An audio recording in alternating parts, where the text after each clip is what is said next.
Bring in Sultan Barakat. He's a professor of public policy at Hamad Bin Khalifa University. I'm thinking through, help us to digest what this means, because it's hard to think of a parallel.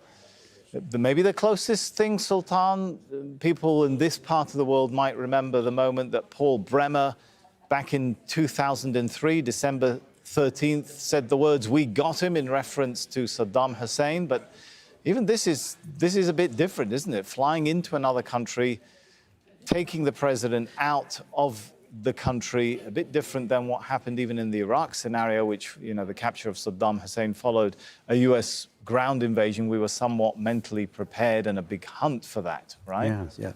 It's actually, I think, in bar with some of the daring operations that Israel has undertaken in Lebanon and Iran, jointly with the United States.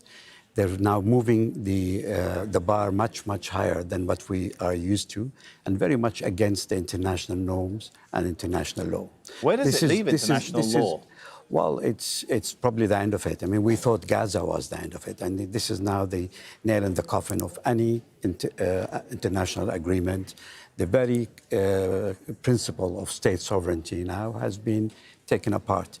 The problem, I think, for Trump is not just now governing and making sure that there is no chaos ushering in Venezuela and then the rest of the north part of South America.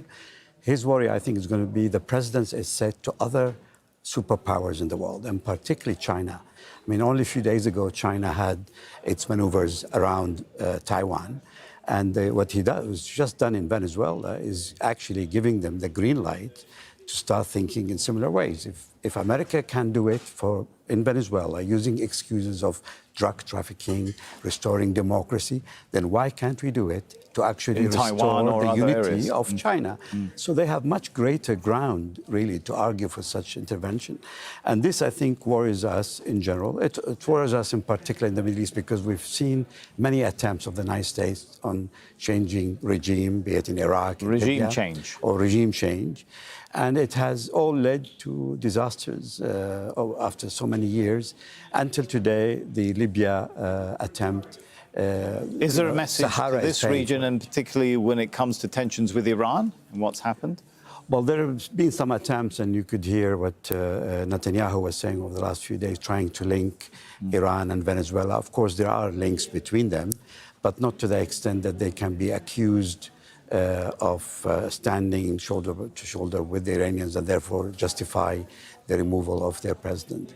But overall, I think it's extremely worrying, and I do hope that they have a plan. I mean, if it is just about taking the president out without having worked on a systematic transition immediately after, then we're in for many years of chaotic existence in that part of the world. A big question, or a big part of the answer to that question, depend on what posture the security forces in Venezuela take.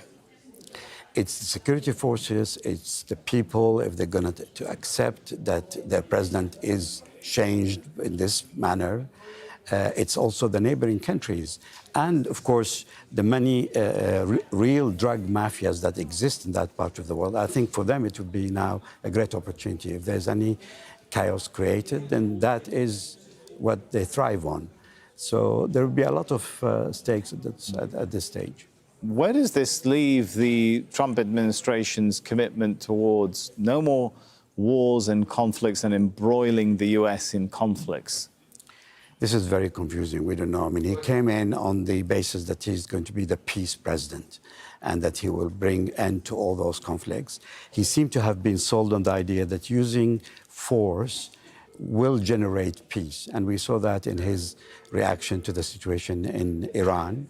I think this is how he perceives it, that this is inevitable. He sees the world in terms of good and evil rather than ideologies, as the case used to be. And he has framed Maduro as the evil in this scenario, and he's going to go for him.